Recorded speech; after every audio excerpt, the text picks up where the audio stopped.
এই আল্লাহর নবী একবার দিনের দাওয়াত দিয়া চলে গেলেন, মদিনার প্রান্তরের দিকে যায়। আল্লাহর নবী কয়েকদিন হয়ে গেল ফাতেমার বাড়ির দরজার কিনারে যাইয়া দাঁড়ায়া ফাতেমার ঘরের দরজার সামনে দাঁড়ায় দাঁড়ায় কান্দে, মা ফাতেমা দরজাটা খোল, অনেকদিন হয়ে গেছে রে মা। ও আমার যুবক ভাইরা, পর্দালের মা, তুমি মনে করো যে তুমি কত কষ্ট করতেছো তোমার দুনিয়া ঈশা, কিন্তু নবীর পরিবার নবীর সংসার গুলা কত কষ্ট করছে, কত দিন কত মাস না খেয়ে থাকছে, তোমার তো খবর নাই। আল্লাহ নবী দিনের দাওয়াত দিয়া ফাতেমার ঘরে দরজার সামনে দাঁড়ায় দাঁড়ায় টোকা দিয়ে আওয়াজ করে, মা দরজাটা খুলিয়ে দেই। ঘরের ভিতর থেকে আওয়াজ নাই। আল্লাহ নবী কান্দে আর বলে, মা দরজাটা খুলে দে রে মা, একটা নজর তোরে দেখবো, হাসান হোসেনকে দেখবো, দরজাটা খুলিয়ে দাও। ঘরের ভিতর থেকে আওয়াজ নাই। আল্লাহ নবী কান্দে আর বলে, কি অন্যায় করছি রে মা, কেন তুই দরজাটা খুলিস না, আওয়াজ দিস না? ফাতেমা কান্দে আর বলে, বাবা তুমি তো কোনো অন্যায় করতে পারো না, তুমি তো রহমাতুল আলামিন, তুমি তো অন্যায় করতে পারো না। ও বাবা কিভাবে দরজাটা খুলবো, আমার শরীরের মধ্যে পর্যাপ্ত পরিমাণ কাপড় নাই, যে কাপড় পরে আমি তোমার সামনে দাঁড়াবো। ও বাবা আমার শরীরের মধ্যে পর্যাপ্ত পরিমাণ কাপড় নাই। আল্লাহ নবীর কাঁধের মধ্যে একটা বাটি চাদর ছিল, ওই ঘরের ফাঁকা দিয়া চাদরটা দিলে বলে, শরীরটা জড়ারে মা, একটা নজর তোরে আমি দেখি, হাসান হোসেনকে দেখি। শরীরটা জড়াইয়া ফাতেমা ঘরের দরজাটা খুলে দেওয়ার পর আল্লাহ নবী আর চোখের পানিগুলো রাখতে পারে না, কান্না শুরু করে দিল।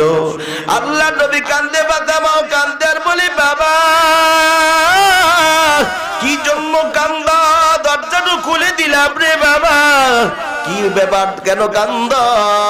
আল্লাহ নবী ফাতেমার ডাইকে বলে, মা কয়দিন যাবত তুই খাবার খাস না, তোর চোখ দুইটা গর্তের ভিতরে কেন ঢুকে গেছে রে মা, তোর ঠোঁট দুইটা শুকায় গেছে, কয়দিন যাবত খাবার খাস না রে মা। আল্লাহ নবী কান্দে, ফাতেমাও কান্দে। ফাতেমা কান্দে আর বলে, বাবা আমি যদি না খাই মারা যায় আমার কোনো দুঃখ নাই, কষ্ট নাই গো বাবা, তবে আজকে 3 দিন হয়ে গেল আপনার কলিজার টুকরা আমার বুকের দোন হাসান হোসেন না খাইয়া ক্ষুধার যন্ত্রণা সহ্য করতে না পারি, আজকে আমি মার পায়ের মধ্যে জড়ায় ধরে কান্দে আর বলে, মা ক্ষুধার যন্ত্রণা সহ্য করতে পারি না, খাবার দাও বা, সহ্য করতে পারি না, তাড়াতাড়ি বা খাবার দাও। ও বাবা তুমি বলো, সন্তানরা যদি মায়ের পায়ের মধ্যে ধরে খাবারের জন্য কান্দে, আর মা যদি খাবার না দিতে পারে, এর চেয়ে আর দুঃখ কষ্ট আর কি হতে পারে গো বাবা। ও বাবা তাকায় দেখো, ওই চুলার মধ্যে পানি ভর্তি করে রাখছি। ও বাবা তাদেরকে বলছি খাবার বসাই দিছি, রান্না হয়ে গেলে আমি মা তোদেরকে জাগাইয়া দেব, তোরা ঘুমায়া যা, খাবার হলে আমি মা তোদেরকে জাগাইয়া দিব। ও বাবা তুমি দেখো, যদি ওই চুলার পানির মধ্যে পাত্রের মধ্যে কিছু নাই, পানি বসে রাখছি, এখন যদি তারা ঘুম থেকে উঠে যায়, এখন যদি তারা এখন ঘুম থেকে উঠে যায়, আমি মা কোদে তাদেরকে কোত্থেকে খাবার দেব? এদিকে ফাতেমাও কান্দে, হাসান হোসেনও কান্না, রসুলও কান্না শুরু করে দিল। আমার নবীর কান্নার আওয়াজে হাসান হোসেনের ঘুম ভাঙিয়া যায়। হাসান হোসেন ঘুম ভেঙে আমার নবীর ডান দিকে একজন, বাম দিকে একজন দাঁড়ায় যায়। হাসান হোসেন আমার নবীর গলার মধ্যে জড়ায় ধরে কান্দে আর বলতেন, নানা আজকে তুমি আসো, মার বিচার না করে যাইবে না গো নানা, তুমি মার বিচার করো। আল্লাহ নবী বলে, তোর মা কি অন্যায় করছে আমাকে বল, বিচার করব। হাসান হোসেন আমার নবীর গলার মধ্যে জড়ায় ধরে কান্দে আর বলে, নানা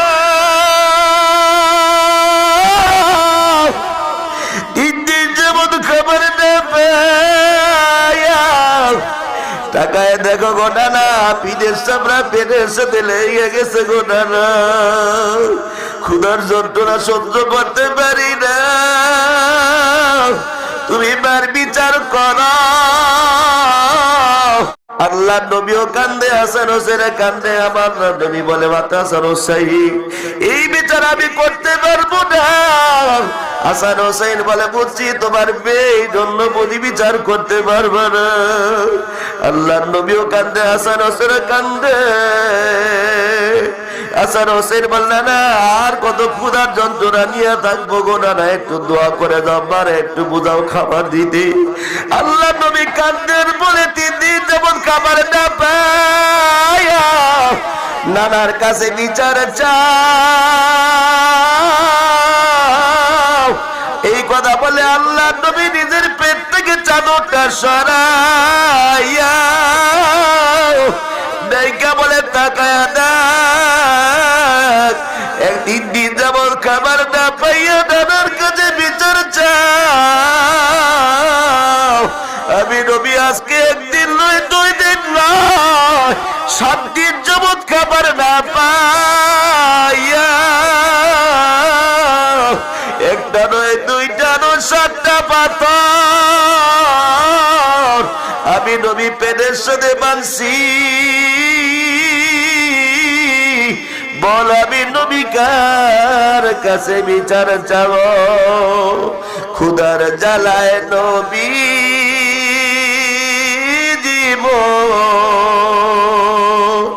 বেঁধেছিলেন পেটে পাথর, কাতর হয়ে বাজে বাজে পড়ে যেতেন জমিনে।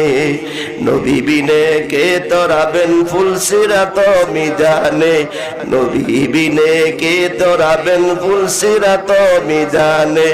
চলো চলো চলো মোমেন নবীজির সন্ধানে, নবী বিনে কে তোরাবেন ফুলসিরাত মিজানে। এমন এতিম নবী আমার, পিতা মাতা নাই রে তাহার, তারপরে কত মারা মারলো কাফের দুশ্মনে। নবী বিনে কে তোরাবেন ফুলসিরাত মিজানে। চলো চলো চলো মোমেন নবীজির সন্ধানে, নবী বিনে কে তোরাবেন ফুলসিরাত মিজানে। জোরে কর আল্লাহু আকবার। এই আল্লাহর গোলাম সেই নবীর যদি কষ্ট দাও তাহলে আল্লাহ খুশি হবে না নারাজ হবে? জোরে বলেন। আমার সেই নবীর কষ্ট দিতে কে চাই না? তোলেন নারে তাকবীর, নারে তাকবীর। এরে আল্লাহর গোলাম, আল্লাহর নবী যদি খুশি হয় আল্লাহ খুশি হয়ে যায়। আজকের মাহফিলে এমন একজন যুবক আছে যা বলবা আজকের মাহফিলে দাঁড়াইয়া আল্লাহকে সাক্ষী রেখা বলবা যে আমি আমার নবীর খুশি করার জন্য কোনদিন নবীর অন্তরের মধ্যে কলিজার মধ্যে দাগ দেব না। আমি আমার নবীকে খুশি রাখার জন্য জীবনে কোনদিন আমার দাড়ির মধ্যে খুরকেছি লাগাইব না। এমন একজন যুবক কি আছেন? দাঁড়ান দেখি কে আছে? একটা যুবক জীবনে দাড়ির মধ্যে খুরকেছি লাগাইবে না। নারে তাকবীর, নারে তাকবীর। আজকের মাহফিল আল্লাহ কবুল করছে, আলহামদুলিল্লাহ বলেন। নবীর প্রেমে ভালোবাসায় দাবিদার হয়ে দাড়ির মধ্যে কখনো খুরকেছি লাগাইব না। ভাই ওয়াদা করে আজকের মাহফিল সার্থক, কামিয়াব। আল্লাহু আকবার বলেন সবাই। হ্যাঁ বসাই, আল্লাহ আমাদের কবুল।